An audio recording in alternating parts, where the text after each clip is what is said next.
Bismillahirrahmanirrahim. Assalamu alaikum. Today we are going to discuss Anglo-Norman period, that is also called Middle English period or medievalism.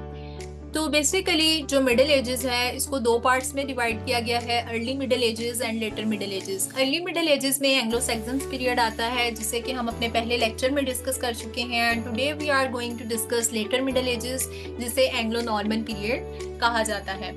तो बात करते हैं Anglo Norman period की। Anglo Norman period 1066 में start हुआ और 1350 AD में जो है ये एंड होता है। बैटल ऑफ हेस्टिंग्स 14 अक्टूबर 1066 में हुई, जो कि Duke of Normandy William one ने जीती। अब हम इसको थोड़ा सा डिटेल में डिस्कस करेंगे कि ड्यूक ऑफ नॉर्मेंडी कौन था, नॉर्मन्स कौन थे। तो हमने वाइकिंग्स के बारे में थोड़ी सी बात की थी कि ये लोग लुटेरे थे, जंगली किस्म के लोग थे। They were attacking through out Europe. तो इन्होंने इसी तरह से जो है वो फ्रांस पर हमले करना शुरू किए। तो जो फ्रांस का किंग था चार्ल्स थ्री, उसने इनके किंग रोलो के साथ एक डील की कि आप लोगों को हम अपनी किंगडम का एक पार्ट दे देते हैं, आप वहां पर रहिए, वहां पर आबाद हो जाइए और बराए मेहरबानी हमारी कंट्री पे हमले करना जो है वो बंद कर दें। तो इनका वाइकिंग्स का जो किंग था, किंग रोलो, उसने इस डील को एक्सेप्ट कर लिया। ये लोग वहां पर आबाद हो गए, इन्होंने उनके कल्चर को अडॉप्ट करना शुरू कर दिया। फ्रेंच लैंग्वेज इन्होंने जो है वो अडॉप्ट कर ली। इसके अलावा दे एम्ब्रेस्ड क्रिश्चियनिटी। तो ये लोग उनमें काफी घुल मिल गए, वहां पर इन्होंने शादियां वगैरह करनी शुरू कर दी इस तरीके से। लेकिन एक चीज जो इनके अंदर बाकी रही वो इनकी लड़ाई झगड़े वाली जो आदत थी वो उसी तरह से रही।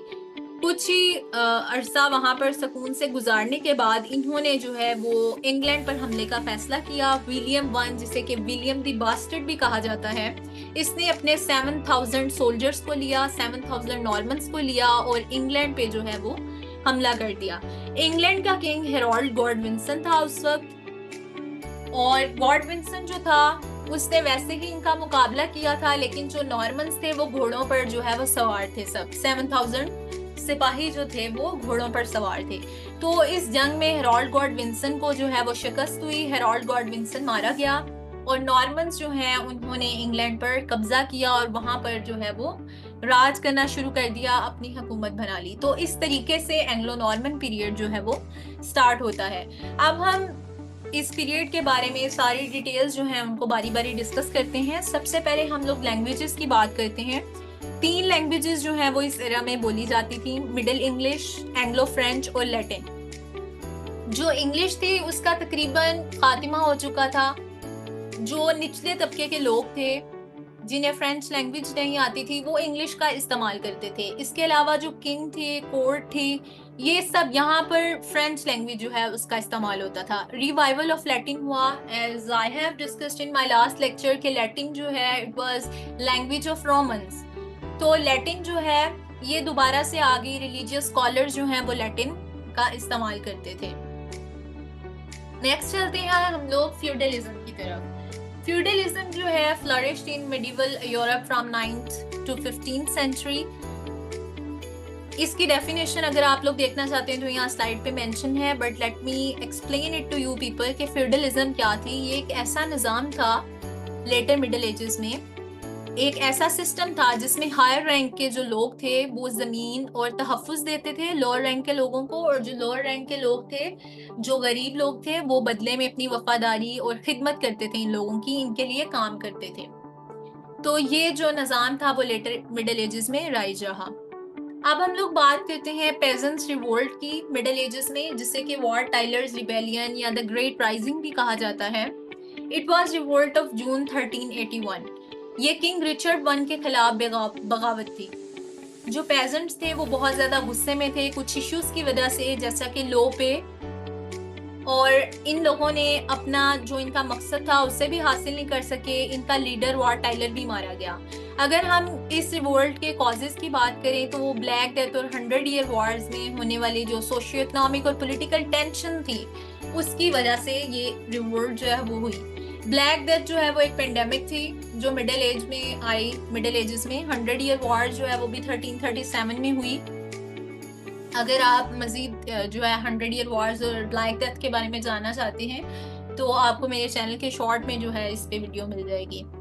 नेक्स्ट हम लोग डिस्कस करते हैं मैग्ना कार्टा। मैग्ना कार्टा जो है, it was charter of English liberties granted by king John on 15 जून 1215। ये ह्यूमंस पर्सनल राइट्स का जो है वो डॉक्यूमेंट था। बैरन्स ने किंग जॉन को फोर्स किया था इस डॉक्यूमेंट को साइन करने के लिए। अगर हम लोग बात करें बैरन्स की, बैरन्स कौन थे, तो फ्यूडलिज्म में मैंने डिस्कस किया है। In the feudal system of Europe, baron was a man who pledged his loyalty and service to his superior in return for land। तो बैरन जो है वो लोग थे। अब नेक्स्ट चलते हैं हम लोग मेजर वर्क्स की तरफ, एंग्लो नॉर्मन राइटर्स और पोएट्स की तरफ।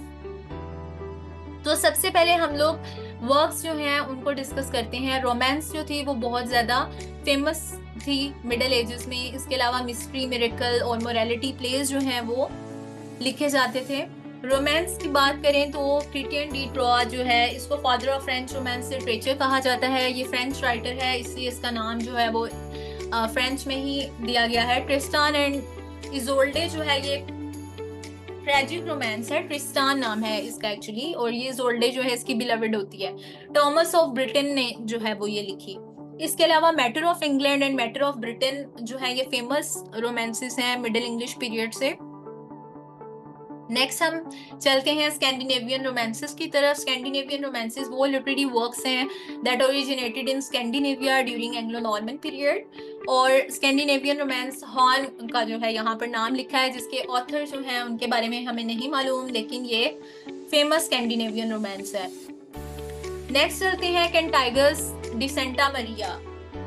It was a collection of Galician Portuguese medieval songs from Middle Ages, praising the Virgin Mary।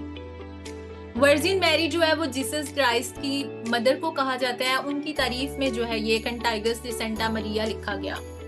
मैबिनोजन जो है, it is collection of Welsh medieval tales and legends. La Chanson de Roland, the song of the Roland, ये बहुत ही major genre है French medieval literature का। एक epic poem है ये that was inspired by historical events and celebrated heroic deeds। इसे शांसन digest भी कहा जाता है। नेक्स्ट है रोमन डी ला रोज, ये फ्रेंच में नेम है। Romance of the Rose English में जो है इसको आप पढ़ सकते हैं। ये फ्रेंच एलेग्रिकल मिडिवल पोएम है that explore theme of courtly love.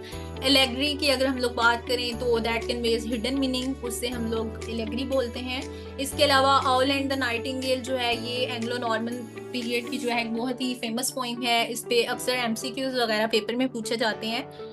It presents a debate between two birds. Next चलते हैं कामिना बुराना।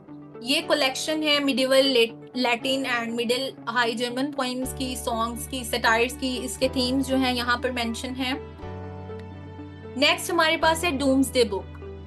डूम्सडे बुक एक मैन्यूस्क्रिप्ट रिकॉर्ड है of a great survey and is associated with William one. और William one के बारे में दोबारा बताने की जरूरत नहीं है, हम लोग इसको अच्छे से डिस्कस कर चुके हैं।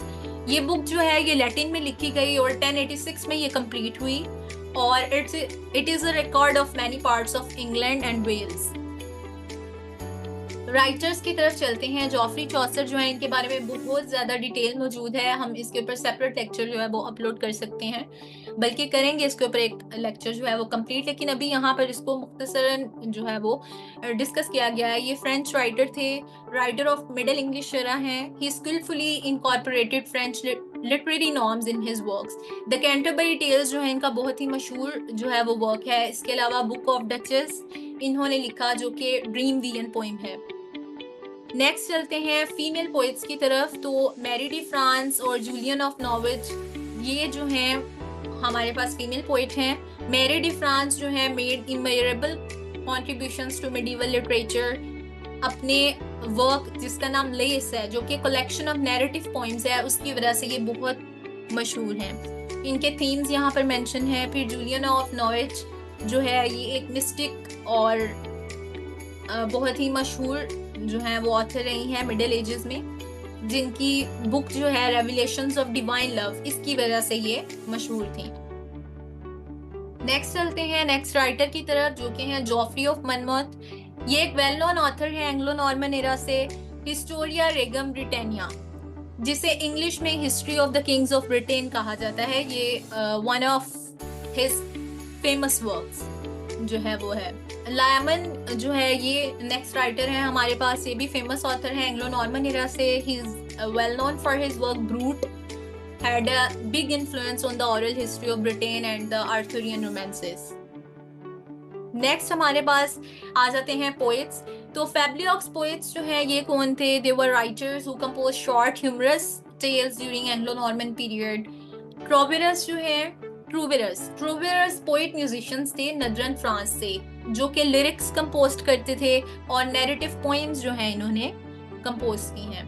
इसके अलावा बात आती है जोंगलर्स की। जोंगलर्स जो है ये परफॉर्मर्स थे जो कि करतब दिखाते थे। इसके अलावा स्टोरी टेलिंग, म्यूजिक, ये सारी चीज़ें जो हैं इनसे ऑडियंस को ये एंटरटेन करते थे।